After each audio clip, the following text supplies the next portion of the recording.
and we would be having a very good deliberation. I am sure this would be a very unforgettable kind of webinar. दोनों से हम सुनेंगे. Before Sunil ji starts, let me just give a brief of section 271 AAT. Friends, as you all are aware of, this talks about imposing penalty on the fake invoices, and the penalty can be imposed if anybody makes a false entry in the books of accounts, or if he makes an entry without receiving or actually dispatching the goods, or he records an entry from a person or sells to a person who is not in existence. So in such cases, penalty under section 271 AAD will be imposed. And in respect of 271 DA, as most of us are aware of, this would be affected if provisions of section 269 ST are not complied with. 269 ST talks about that prohibits accepting of cash more than rupees 2 lakhs in a day, in a particular day from a particular person, or in respect of one invoice, or in respect of one particular occasion. So if that prohibits accepting cash of more than rupees 2 lakhs, and if any transaction is done in contravention of this section, then penalty under section 271 DA would be applicable. So with this word, friends, I would like to invite Sunil Agrawal ji, and after Sunil Agrawal ji will conclude his deliberation, we will then request Rakesh Gupta ji to deliberate on his subject. And I will also like to formally introduce Rakesh ji at that time. Now over to you, Sunil, for your deliberations. Thank you, Manoj sir, for your kind words and the introduction. My Guru, Dr. Gupta, Harsh ji, Gaurav ji, seniors in the profession. So, Chapter 21 of the Income Tax Act is replete with penalty provisions.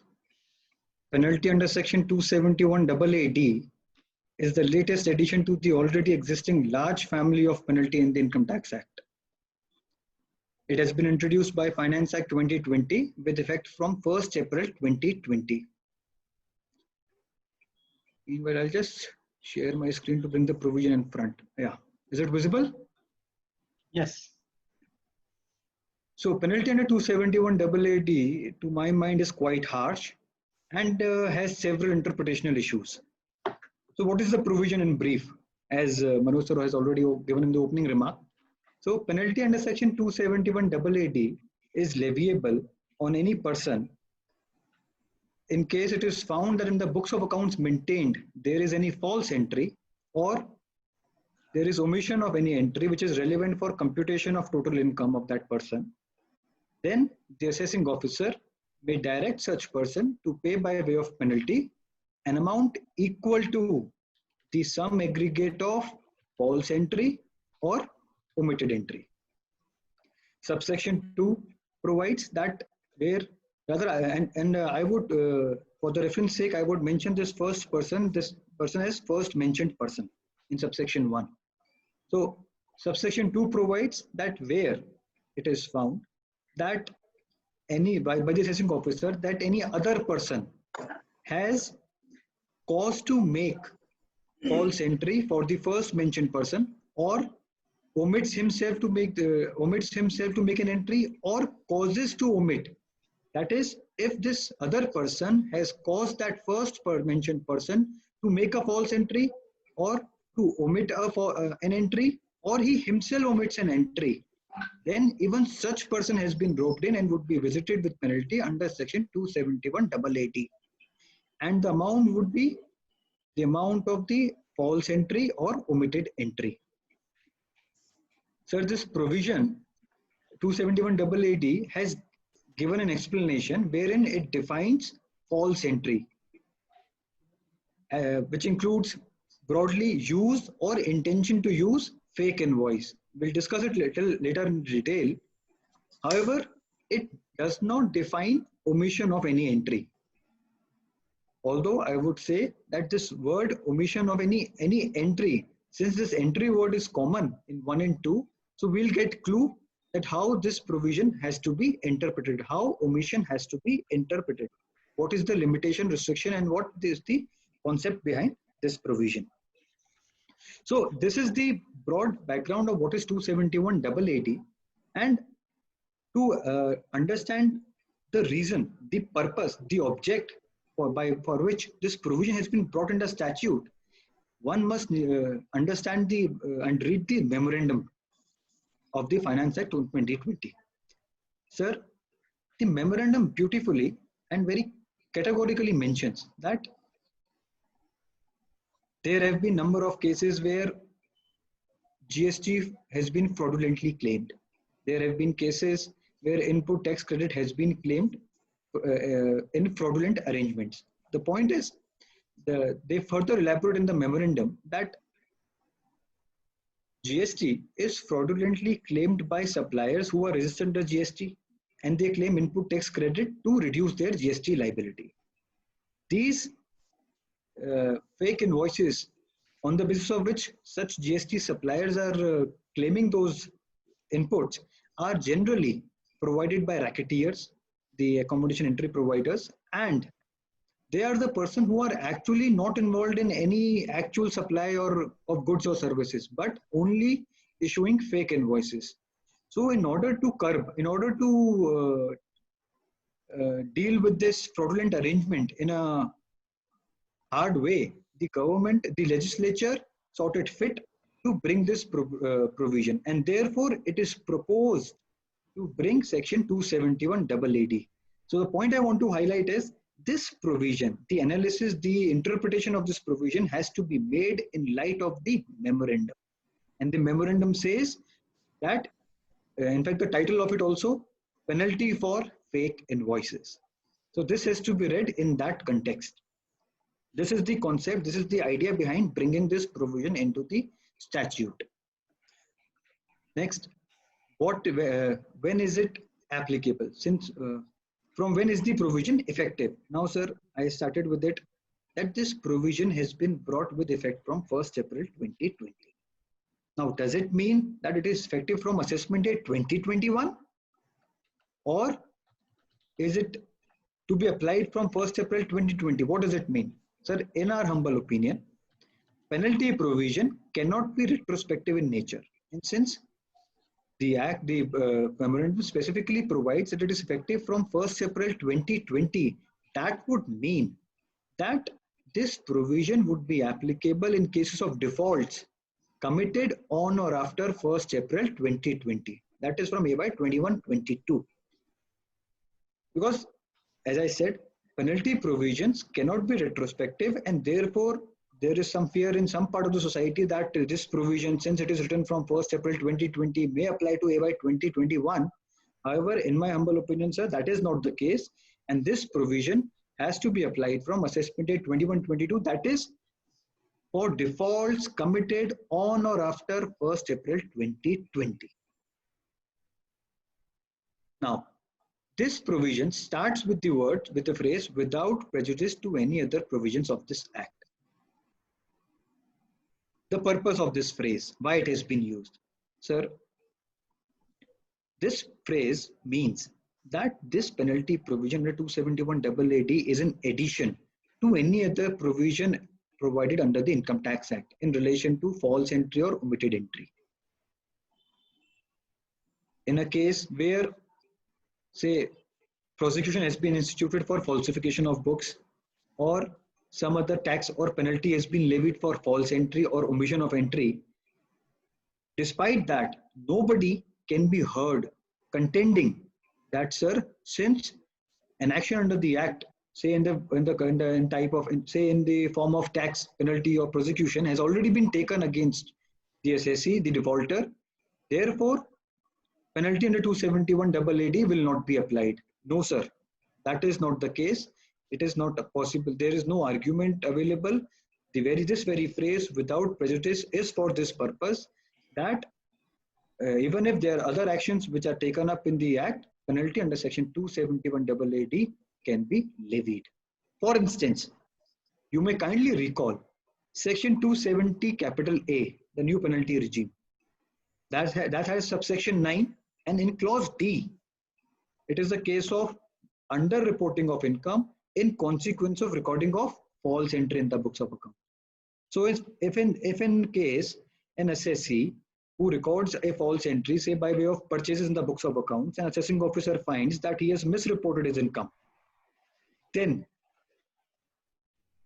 even if penalty under section 270 capital A is levied for recording false entry, still penalty under section 271 AAD can be levied.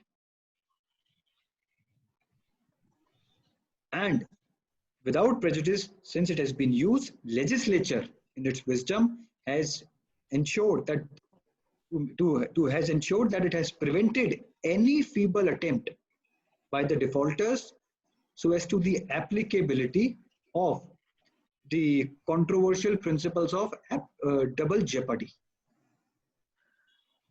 Nobody can be heard saying that, sir, I have been penalized one place, you cannot penalize me on the other in the other provision. That is not the case, sir.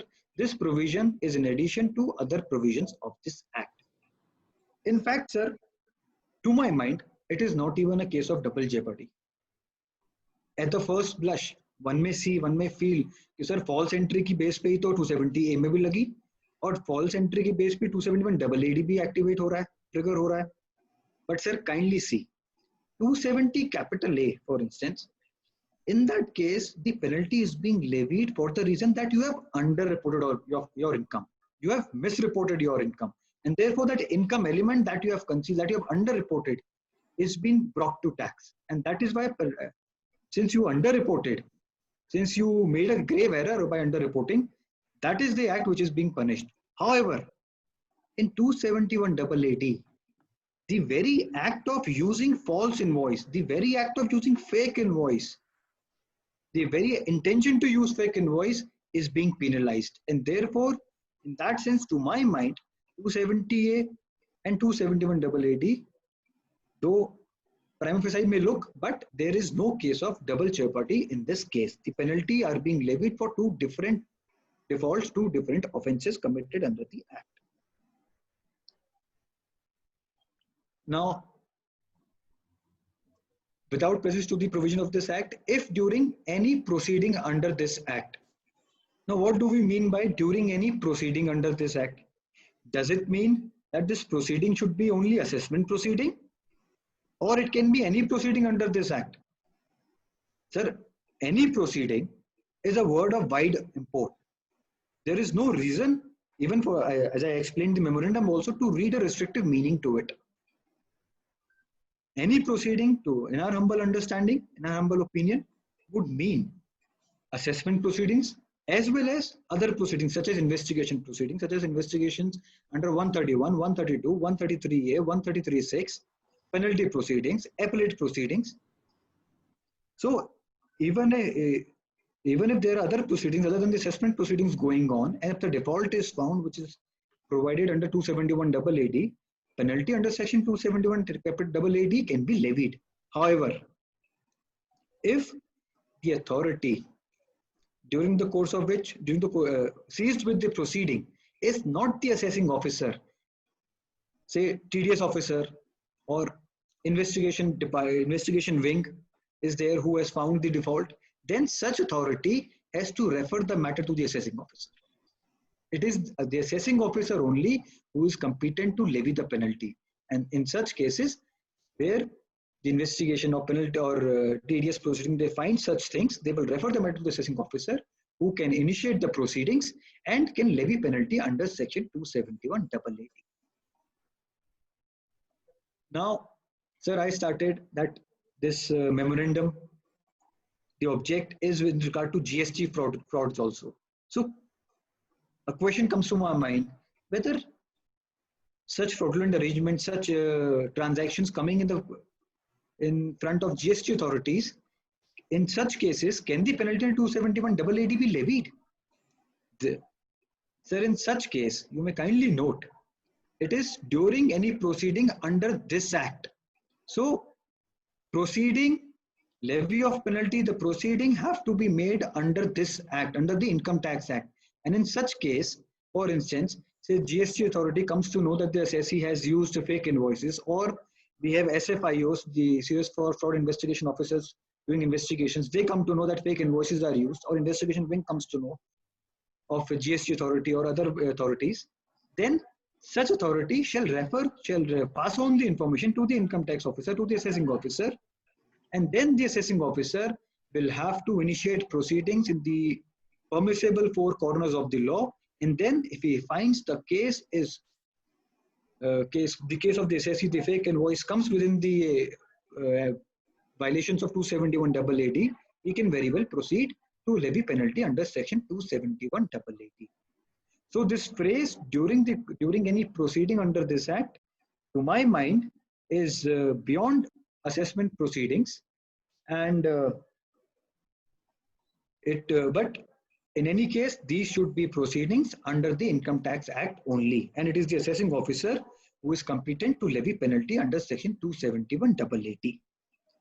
In fact, sir, the kind of provision, the object behind it, to my understanding, various arms of the legislature, various authorities enacted under different acts, they all can pass on information from one place to other, and to curb such practices, to my mind, to give it a restrictive reading would not be with the intent of the section. And therefore, in my humble understanding, it is the assessing officer who has to levy penalty. However, he can receive information from other income tax authorities or from other authorities in the other legislatures. Now, I focused on assessing officer. Now, which assessing officer? Sir, kindly recall. In subsection 1, it is the assessee, the assessing officer, the assessee within its jurisdiction who makes a false entry, who has omitted entry. The assessing officer can levy penalty on such assessee. But kindly see subsection 2.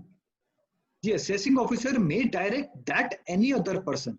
So in this case, the assessing officer has the jurisdiction to levy the penalty under section 271 AAD on such other person who has caused the first mentioned person, that is the person who is the assessee in jurisdiction of the assessing officer, to make a false entry, or causes to omit an entry to that first mentioned person, or that other person himself omits the entry. In such cases, this assessing officer can levy penalty on that other person also. Obviously, once this penalty is levied, obviously in the four corners of 271 AAD, he will have to send the copy of the order as per the provisions of subsection 3 of 274 to the jurisdictional assessing officer of that other person. Now, we have understood that this provision is in addition to other provisions. What proceedings it can apply. The other condition required to bring in to trigger this provision is that where is the default envisaged? Where the default should be? Default is found in the books of account maintained by any person. So, sir, the provision says that during the course of any proceeding, if it is found in the books of accounts maintained by any person, there is false entry or omission, then penalty would be levied. So the question arises that is it only a case that where books of accounts are maintained, then only penalty 271 AAD can be levied? Let us examine it, sir.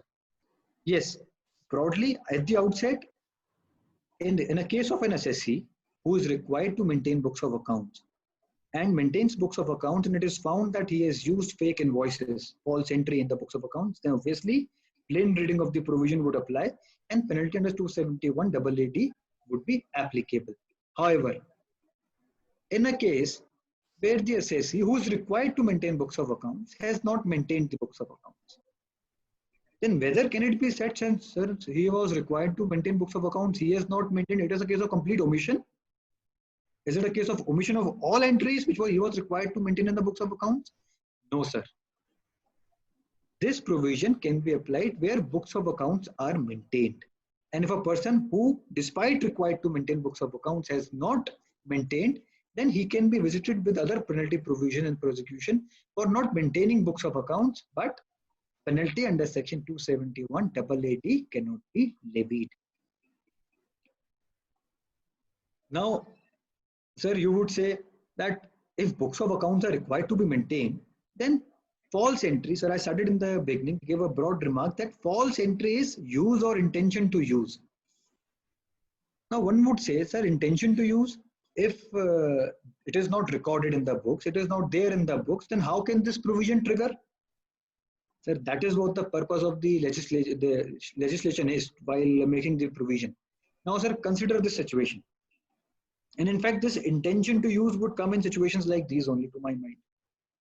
In a case of survey or search, incriminating material is found where fake invoices are found, and which are for dates which are for dates for which entries have not been recorded in the books of accounts.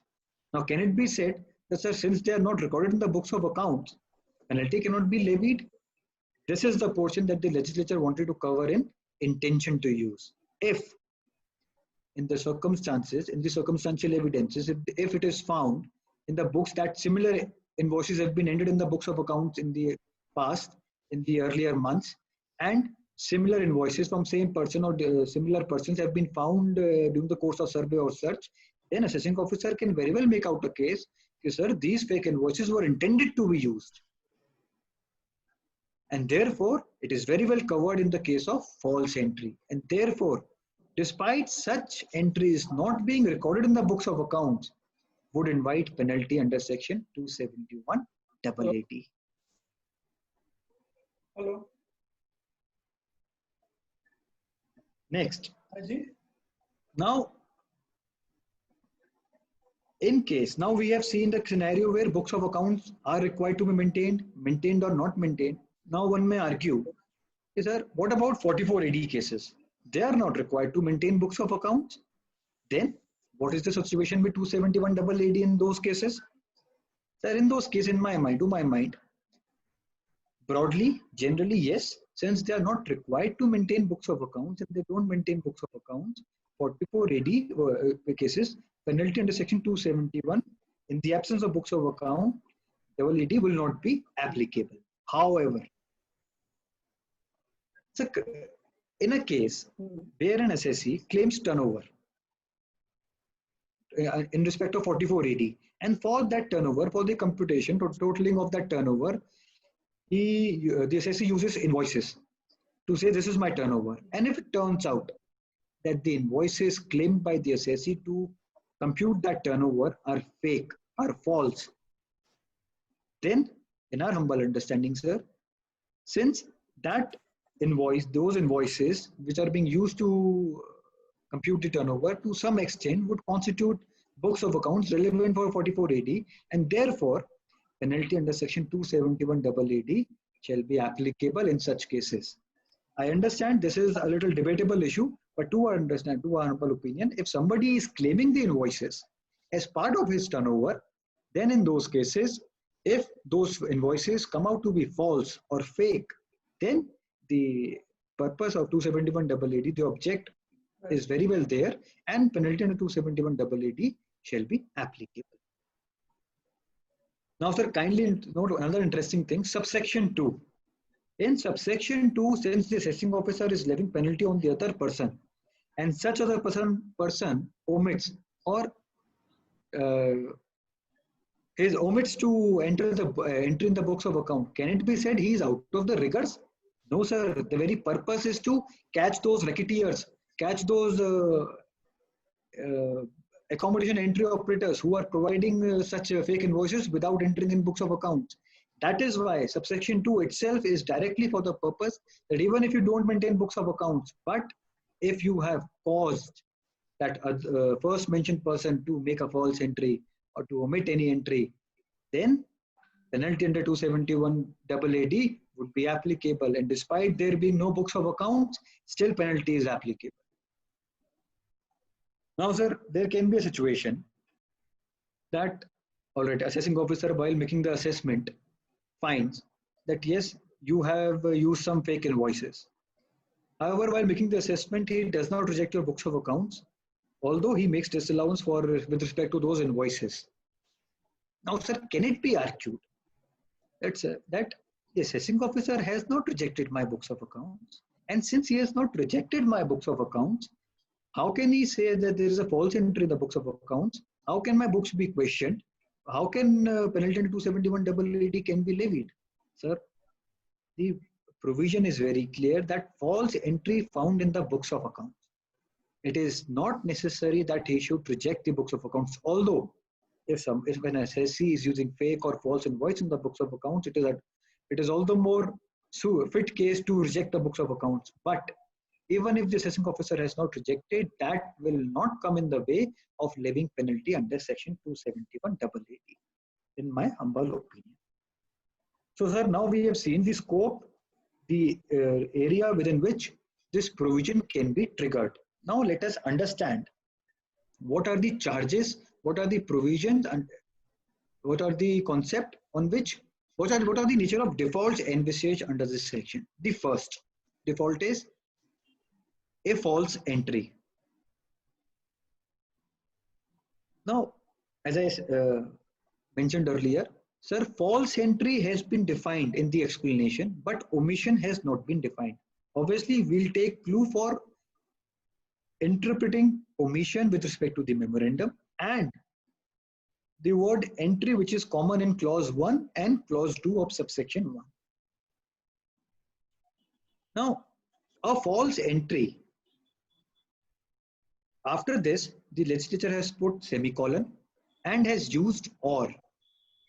So the question that comes to my mind is whether this last phrase, to evade tax liability, does it qualify only omission of any entry or both false entry and omission of any entry? In our humble opinion, sir, this qualification that there should be evasion of tax liability is with respect to omission of entry only. The legislature has used semicolon and or after false entry, and therefore, in our humble opinion, even if in case of false entry there is no evasion of tax liability, still penalty provision under section 271 AAD would be applicable. Say for example, for instance, an SSC records sales and that sales is based on fake invoices. Sir, in that case, one would argue, sir, there is no evasion of tax liability, I have recorded sales. Therefore, the purpose, the object of the memorandum and this reading, to my mind, that false entry is dehors the requirement of evasion of tax liability, to my mind, suits the interpretation and is with the purpose and object of the provision. And therefore, this false entry is independent of the condition of to evade tax liability. Now, what is false entry? This is the explanation. False entry for the purpose of this section includes use or intention to use. We have already discussed the purpose of using the phrase use or intention to use. Now, what they have defined in these three sub-clauses. Clause A, I'll come to it a little later. Now, invoice in respect of supply or receipt or goods or services or both issued. Now, kindly note, issued by the person, that is the first mentioned person, or any other person covered in subsection 2. So these are the two persons covered. So invoice in respect of supply or receipt or goods or services or both issued by the person or any other person without actual supply of goods or services or both. And the third clause is invoice in respect of goods or services for supply or receipt or both, where from a person who does not exist. That is, in clause B and C, it is quite clear that they are covering situations where the invoice has been issued by a person who is either non-existent or it has been issued for goods or services where there has been no actual supply of goods or services.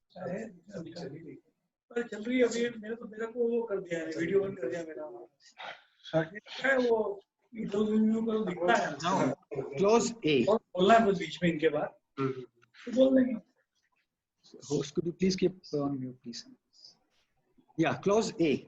Now, clause A is forged or falsified documents such as false invoice or in general a false piece of documentary evidence.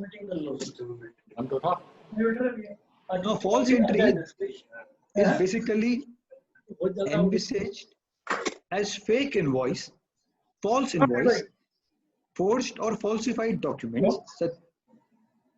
Eh? Oh, Yes. So clause A. Now, in clause A, forged or falsified documents such as false invoice seems fine. Yes, we understand false entry. The legislature wants to say false invoice, but this further phrase, or in general a false piece of documentary evidence. Now the question is, how do you interpret this phrase? Sir, in my opinion, and to my understanding, rule of adjustum generis should be applied. Now, what does this rule say?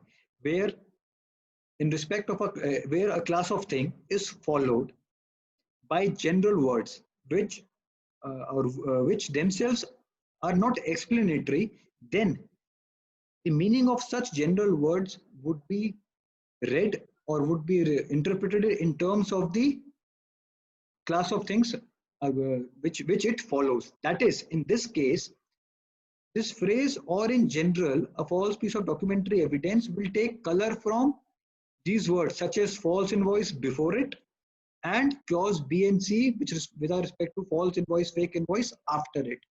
So this phrase "false piece of documentary evidence," in our humble opinion, will have to take color from false or fake invoice only.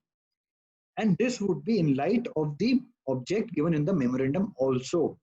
And therefore, since the memorandum it speaks about GST menace, the fraudulent claim of input tax credit, the fraudulent use of fake invoice, fake false entries.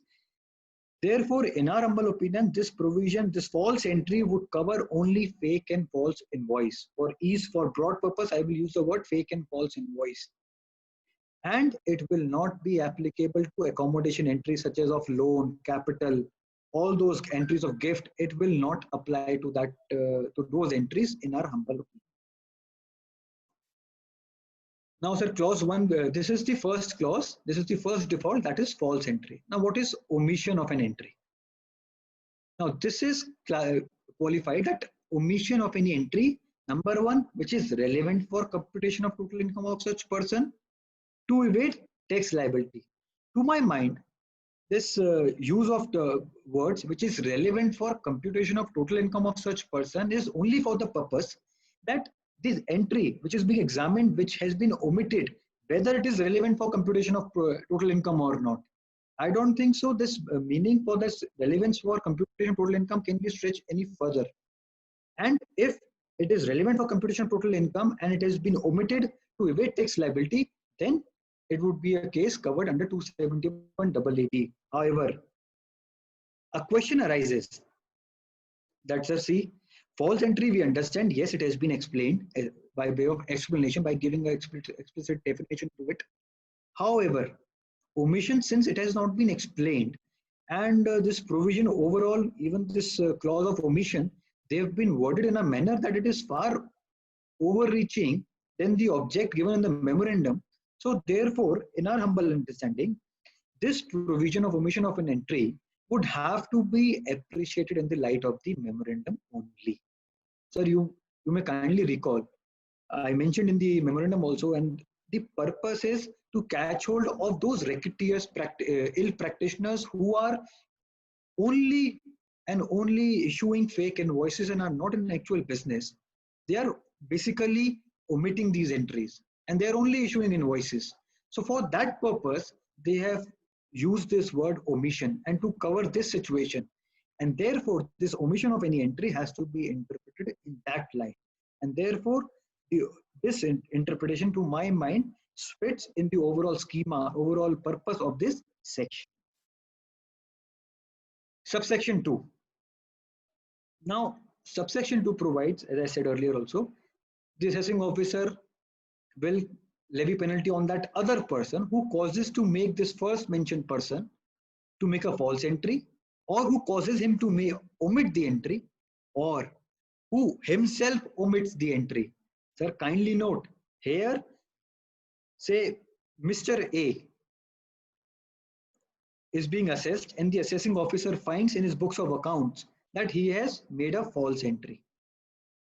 And assessing officer finds Mr. B is the person who has caused to make such rather who has omitted the entry in his books of accounts and has led to this false entry. Then, in such case, this assessing officer will levy penalty on this on Mr. A, who is within his jurisdiction, as well as he will levy penalty on Mr. B also.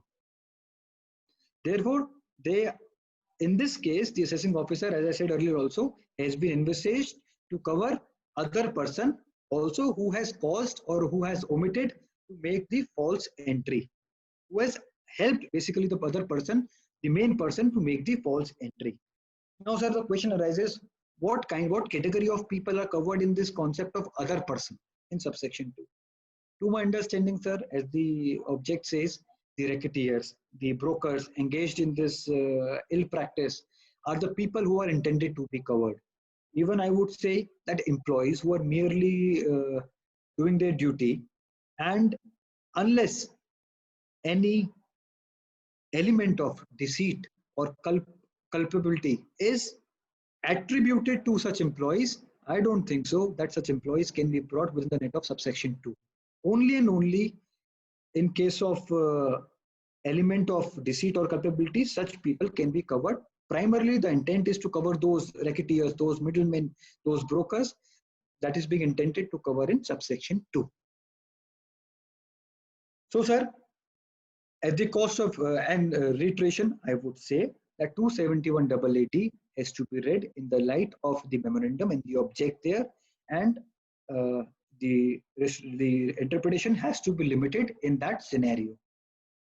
One last thing which I want to share is that one would say, sir, whether 271AA has been provided for an exception or waiver in the provision of section 273 capital B.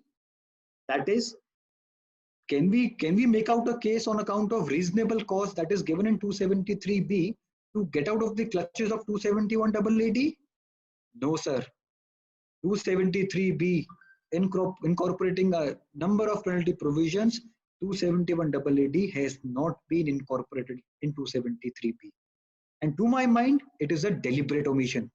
The purpose is to catch hold of fake, false invoices, and legislature in its wisdom thought it fit that there cannot be any reasonable cause for using fake or false invoice, and therefore there is no reason to include 271AA in 273B. And that is why 273B, reasonable cause, these are concepts which have been alienated from the provisions of 271AA. And that is again in line with the overall object of this provision. So, sir, this completes the my views, my thoughts on 271AA, and now I'll proceed on 271DA. So, 271DA was introduced by Finance Act 2017 with effect from 1st April 2017. The provision provides that in case a person receives any sum in contravention of provision of 269 ST, then such person shall be liable to pay penalty by way of penalty an amount equal to the amount of such receipt. So, this provision coming from 1st April 2017 would apply to defaults committed on or after 1st April 17. As I explained in context of 271AA also, same thing will apply here, and this provision will apply for defaults committed on or after 1st April 2017. Now, the object behind this provision is twofold. Number one, to curb the generation and circulation of black money, which is being circulated a lot.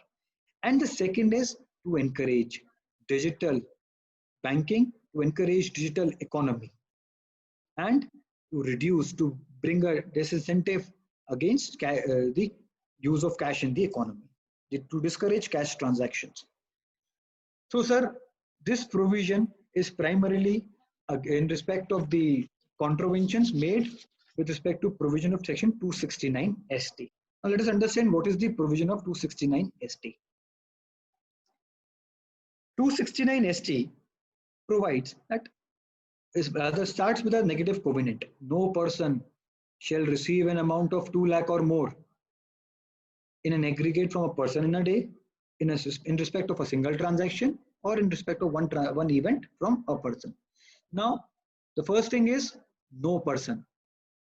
So, sir, Income Tax Act 2, Section 231 provides 7 categories of person. All are covered. There is no exception. Any individual, HUF, firm, company, all are covered, and this provision of 269ST applies to all of them. Now, receives an amount of 2 lakh or more.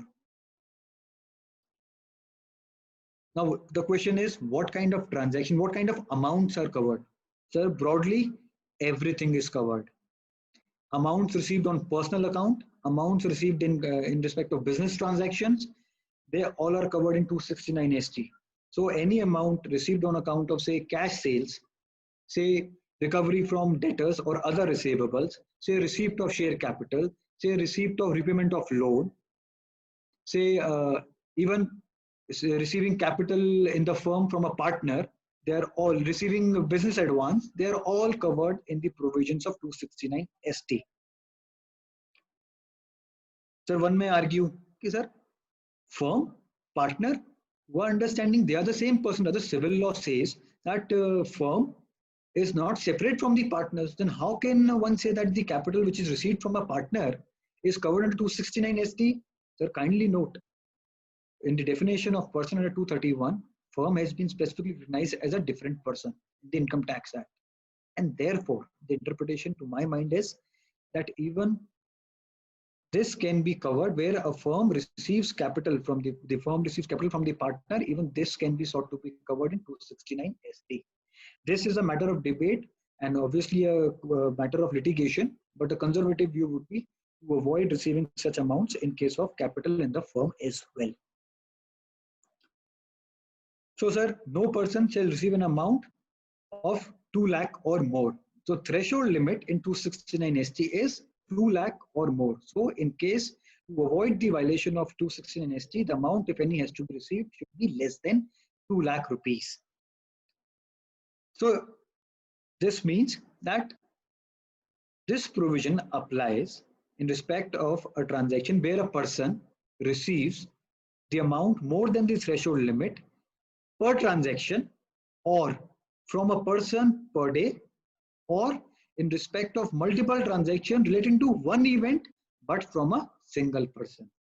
Now let's examine each clause one by one. In aggregate from a person in a day. Now what does this mean? Sir, can I say, look, I raised 4 invoices on a client, and each invoice is for 1 lakh rupees. And the client settles the invoice in 1 day. So, sir, obviously, since we have received in cash more than 2 lakh rupees, therefore, and from a single person in a day, therefore, clause A would be applicable. Similarly, if I say, I raise 1 invoice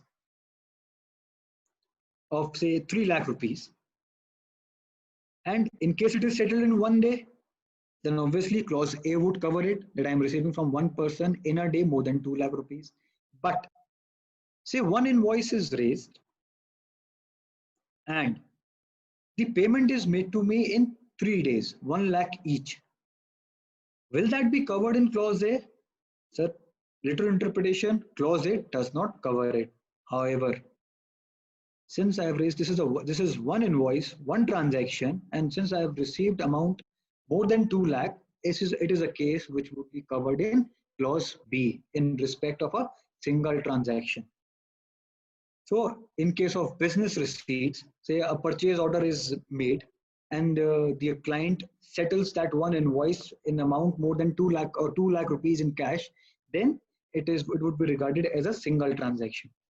Now one would say, okay, sir, the question arises that in case multiple purchase orders recurring, you have a fixed vendor, you are raising multiple purchase orders from him, and in case your payments are received in that case by the vendor, in that case, every purchase order, to my understanding, would be treated as a single transaction. Each purchase order would be independent transaction, in my humble opinion, and therefore, against every purchase order, one should ensure that amount less than 2 lakh, or is only received to avoid the violation of 269 ST. However, if all these purchase orders say are determined, are you can say controlled or are governed by a specific contract between the assessee and the vendor is supplying the material despite in different purchase orders, but under one contract, then these purchase orders can be clubbed and that contract can be regarded as single transaction. So the point I want to highlight here is, sir, single transaction are those transactions which are in the nature that can be clubbed together, that are linked to each other. So in order to avoid this provision, the violation of this provision, our endeavor should be that each purchase order or each transaction, each invoice is a separate transaction, and there is no connecting such as a common understanding or common contract or common document for that series of transactions. So this is the concept of single transaction. Now clause C. In this case, it is multiple transactions, but relating to one event or occasion and from a person. So sir, multiple transaction, but one event or occasion and one person. Example, say in a wedding, a bride receives rupees 1,000 from about 250 odd guests in a wedding spread in 4 days. So can it be said that on occasion of the wedding, since to amount more than 2 lakh has been received, it is a violation? No, sir. Kindly note, from a person. Therefore, in clause C, it is, though they have covered multiple transactions, but it should be from one single person. And it should be in relation to one event or occasion. One can say, in case, say for example, in a wedding, events are going on spread on like cocktail, sangeet, all those events go on in India for 3-4 days, and caterer is getting amounts for every event independently. Now the question arises whether it would be regarded as the occasion of wedding in totality with all events, or each event would be taken as different. Sir, in my opinion, every event would be taken as independent event, but that would be a little a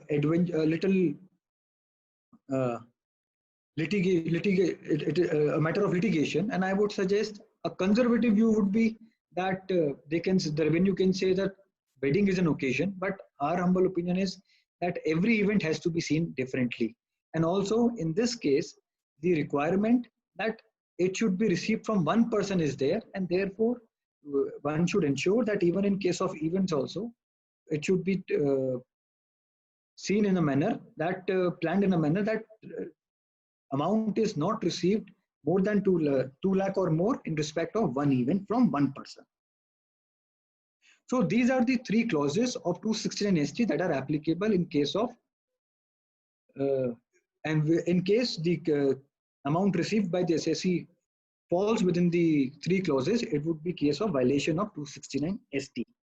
Now, in case amount is received of 2 lakh or more, otherwise then by account pay check, account pay draft, use of electronic systems, or such other modes.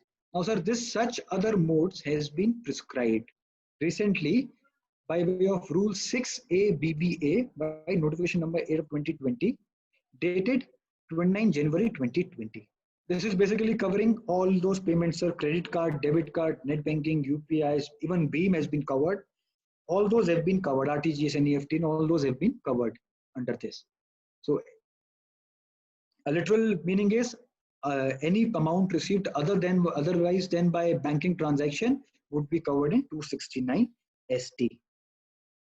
Now the exceptions. The exceptions are that amount received by government, amount received by any banking company or post office saving bank or cooperative bank would be excluded from the rigors of 269 ST.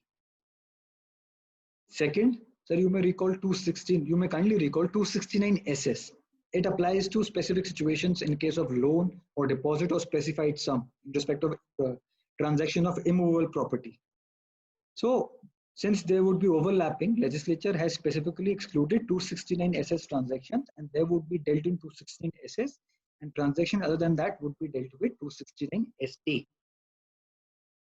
The third is the exception provided is where other class of persons which can be notified in the official gazette. In this regard, sir, CBDT has come out with 2 notifications. One is notification number 28 of 2017, dated 5th April 17, by which they have excluded the amount received by any person from banking company, post office, or cooperative bank. So basically, cash withdrawals have been excluded from the provisions of 269 ST. Similarly, payments of credit card, the credit card companies have been excluded from provision of 269 ST, and they can receive amount more than 2 lakh if an assessee settles, if a person settles the credit card bill in that situation. That has been excluded in the second notification dated 3rd July 2017. Other 3-4 exceptions are there in respect of the authorities, the ATMs, the issuers, prepaid payment instruments governed by RBI. Those have also been excluded from the rigors of 269 ST. So this is the whole concept, whole provision of 269 ST. Now, once an assessee violates the provision of 269 ST, then penalty under section 271 DA would be triggered. If sir 271 DA is triggered, then the penalty amount equal to such receipt is sought to be levied. Then the first question is, who can levy it? Sir, for the penalty under section 271 DA can be levied by joint commissioner. Joint commissioner is defined in section 228C, which provides for joint commissioner or additional commissioner under section 117. So it is the joint commissioner who is required to levy the penalty, impose the penalty under 271 DA. And kindly note, sir, in case of assessment proceedings being done by the assessing officer who is below the rank of joint commissioner, in such cases, such assessing officer has to refer the matter to the joint commissioner. And it is the joint commissioner only who will impose penalty under section 271 DA. Now, sir, all right, violation is there. Okay, penalty will be imposed by joint commissioner. He's given you a show cause notice. Now, what is the defense mechanism available against penalty under section 271 DA? So the proviso to this provision, subsection 1 provides that no penalty shall be imposed if such person proves, the burden is on the assessee, sir, proves that there were good and sufficient reasons for the contravention. There should be good and sufficient reason for violation. So this is somewhat akin to the provisions of 273B, which provides for non-levy of penalty in case reasonable cause is argued before the authority. So similar provision, if there are good and sufficient reasons for the violation, then penalty under section 271 DA will not be levied. Say for example, in case of medical emergency, somebody receives the amount. In case of family emergency, somebody requires the amount. So in such cases, penalty will not be levied. In fact, as we discussed, sir, in 269 ST, there were some provisions where I mentioned that it is a case of debatable issue, or it is a case of multiple interpretations. If the assessee is able to show that the interpretation taken by the assessee is bona fide, it is a possible interpretation, then also this defense will work. If the assessee on the basis of material on record goes on to show that I had good and sufficient reason for the violation, then penalty under section 271 DA will not be levied. So sir, this is the whole situation in respect of the person who receives the amount in violation of section 271 DA. But sir, one interesting thing, and last but not the least I would like to share, is that where in case a person receives amount more than the threshold, he would be visited by 271 DA. But what about the person who is paying it? Sir, in such cases, obviously we have 269T, which is applicable in certain situations. Repayment of loan or deposit, repayment of specified advances, that is there. Apart from that, the points I want to highlight is, sir, majority of the portion, the payments, for example, payments for consideration of immovable property, that is not hit by 269T. That is available, there is no limit to it, but the person who receives would be governed by 269 SS. In case of business transaction, revenue expenditures 40A3 would come into play, and therefore there is provision for that also. And similarly, in case of capital expenditures, 43 subsection 1, the proviso that in case the cash payment is made more than the threshold limit of 10,000, then that amount would be excluded for the purpose of depreciation. So therefore, in case of recipient, the provisions are wider. However, in case of payers, they're comparatively less, but I would say they are there, and one has to be cautious about the provisions available. And in the end, the object, the purpose has to be kept in mind, and the object is twofold. One cannot say that it is because that is a genuine transaction, it should be out of the rigors of 271DA, because the object is twofold: black money, curbing back black money, and second is digital economy. So to ensure that second intent is there, literal interpretation of 271DA has to be resorted to. And with this, sir, I thank you all from the bottom of my heart for giving me the opportunity, and thank you all for the patient hearing. Over to you, sir. Thank you so much. Thank you. Yes, Manoj ji. Thank you, Somil ji. Thank you so much.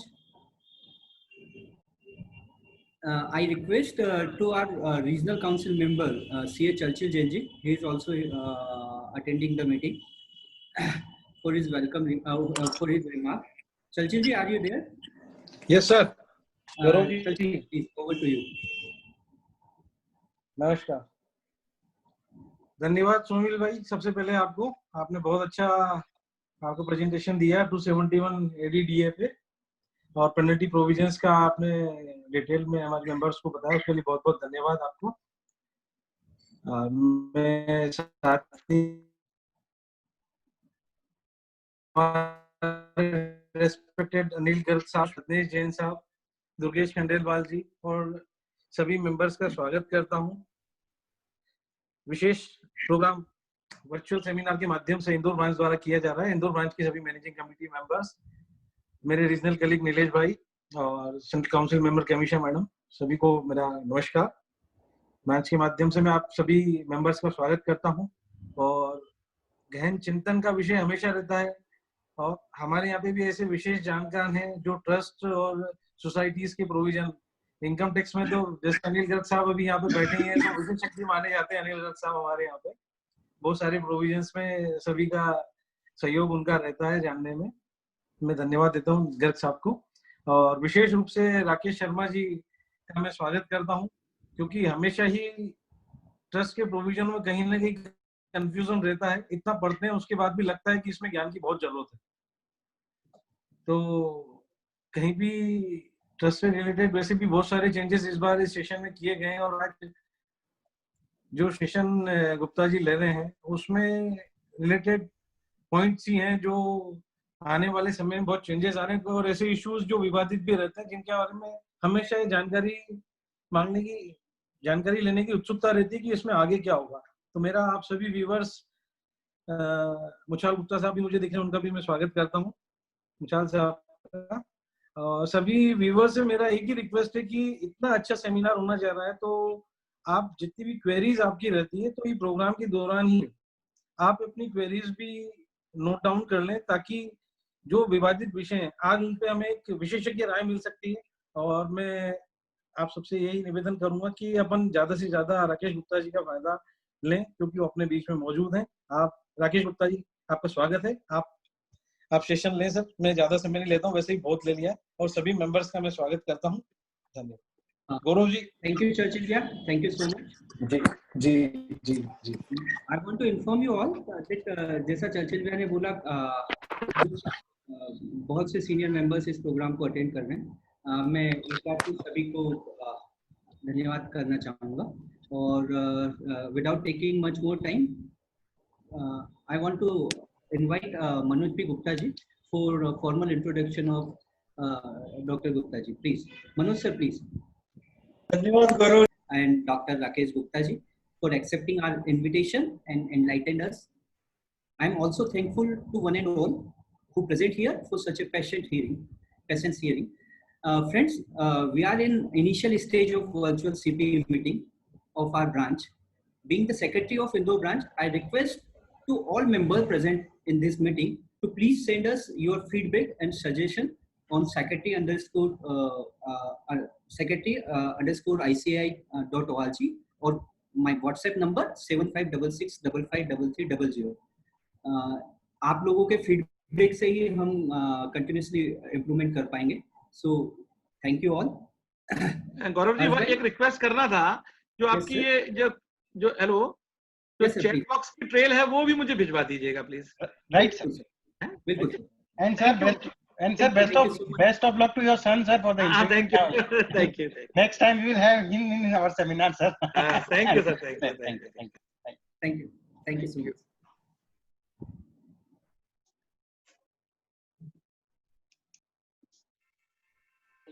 Oh, yeah.